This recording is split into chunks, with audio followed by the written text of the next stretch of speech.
यहाँ पर मंदिर है, हिल स्टेशन है, सनसेट पॉइंट बना सकते हैं, एंड्रा पॉइंट्स बना सकते हैं। इस तरीके से हम जय विलास प्लेस लिखा हुआ है, मतलब हम वहां पर घूमने जा सकते हैं। अब इस टोपो शीट के बेस पर हम क्या क्या बना सकते हैं, ये देखिए, ये भोपाल की टोपो शीट है, ये भोपाल की लेक उसमें दिख रही है, पूरा भोपाल शहर उसमें दिख रहा है। हम बना सकते ground water prospective map. Ground water prospective map कैसे बनेगा?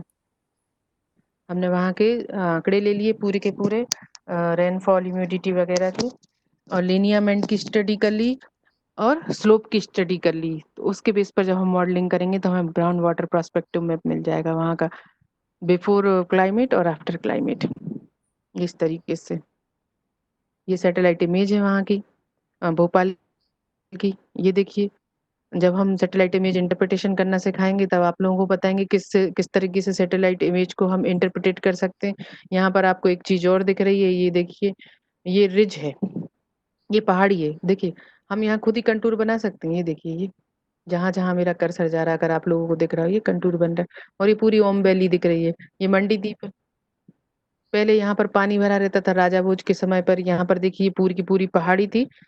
उन्होंने इस पहाड़ी के यहाँ पर एक डैम बना दिया था। आप लोग कभी भोजपुर जाएंगे तो वहां पर देखेंगे, आज भी उस पुराने डैम के अवशेष हमें दिखते हैं।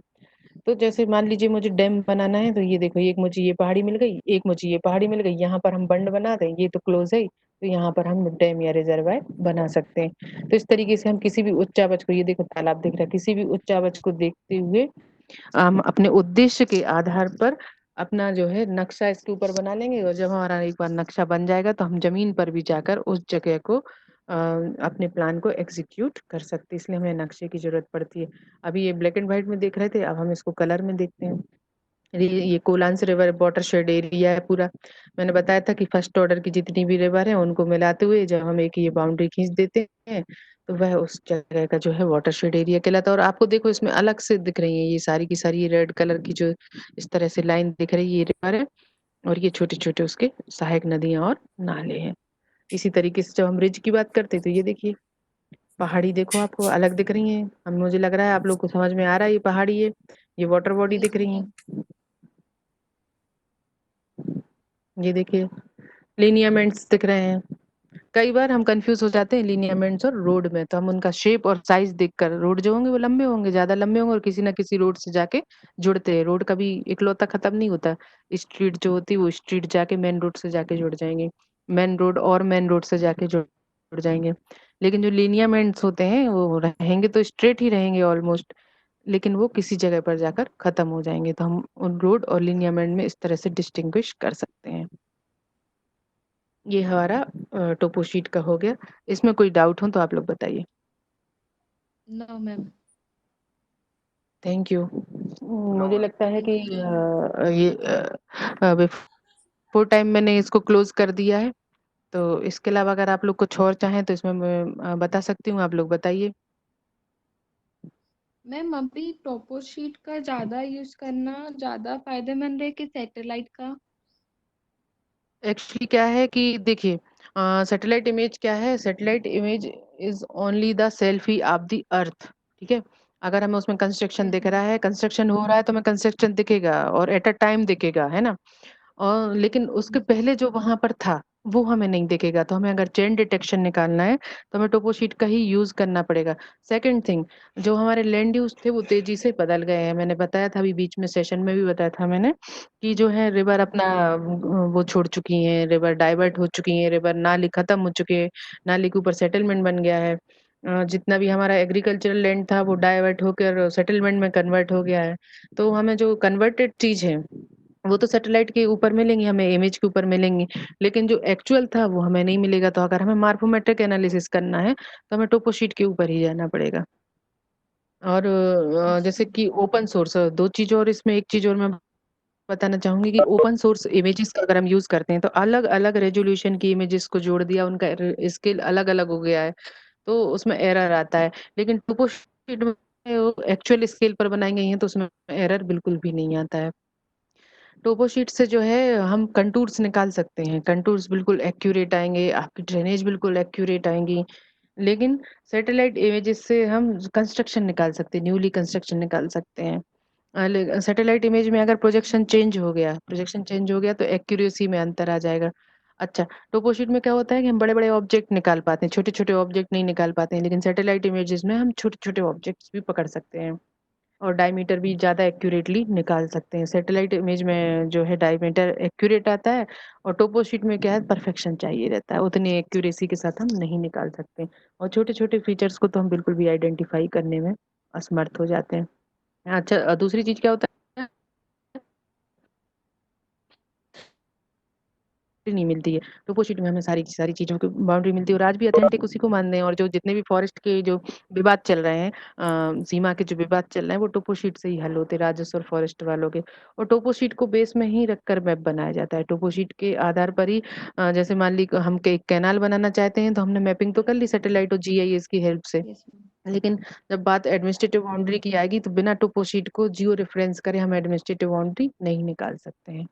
तो टोपोशीट का जो डेटा है वो मोर ऑथेंटिक है इंफॉर्मेटिव कम है क्योंकि सैटेलाइट इमेज हाई रेजोल्यूशन पर बनी हुई है तो हमें इंफॉर्मेशन सैटेलाइट इमेज पर ज्यादा मिल जाती है, बस इतना अंतर है। Okay, thank you ma'am. Toposheet पे हमें 20 मीटर का इंटरवल मिलेगा और सैटेलाइट इमेज पर हम मॉडलिंग करके प्लस और माइनस 0.05 0.001 तक के लेवल पर जाकर हम कंटूर्स जो है बना सकते हैं।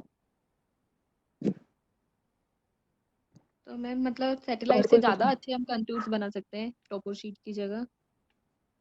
सैटेलाइट से हम ज़्यादा अच्छे कंटूर्स बना सकते हैं, हम डिजिटल एलिवेशन मॉडल बना सकते हैं उससे लेकिन हम मतलब मुझे तो आज तक इसी की अच्छी लगती है। एक बार हम इसे डिजिटाइज़ कर लेते हैं, कंटूर्स डिजिटाइज़ करके और फिर उनको डिजिटाइज़ करने के बाद हम मॉडलिंग कर सकते हैं।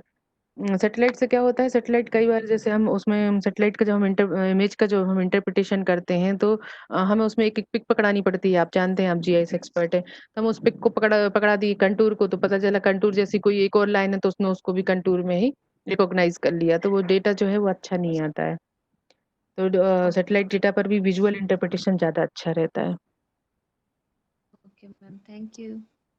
वेलकम। कोई और क्वेश्चन? स्टूडेंट तो कुछ पूछ ही नहीं रहे हैं हमारे। मैम बेसलाइन और डेटम में क्या डिफरेंस है? मैम जो बेस लेवल और डेटम होता है उसमें क्या अंतर होता है? होता है वो ये तक माना जाता है। मैम जैसे बेस लेवल जो हम लेते हैं सी लेवल हुँ। और मैम तो बेस लेवल और डेटम अलग अलग होता है ना मैम? हाँ, दोनों अलग-अलग होते हैं। हेलो। यस मैम, तो मैम डेटम को मतलब जैसे बेस लेवल तो मैम सी लेवल हो गया, बट डेटम का जो बेस लेवल हम मानेंगे यहाँ से क्या मानेंगे मैम? 1 मिनट मैं बता रही हूँ मुझे एकदम क्लियर आपकी आवाज़ नहीं आ रही है।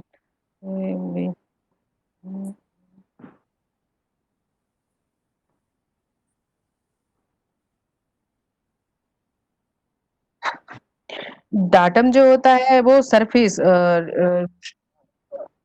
इसमें क्या होता है कि हम एक बेस मान लेते हैं कि मान लीजिए मैंने 20 मीटर का जो 20 जो रहता है जो डेप्थ मानी वो 20 मीटर की मान ली तो वह हमारा बेस कहलाता है।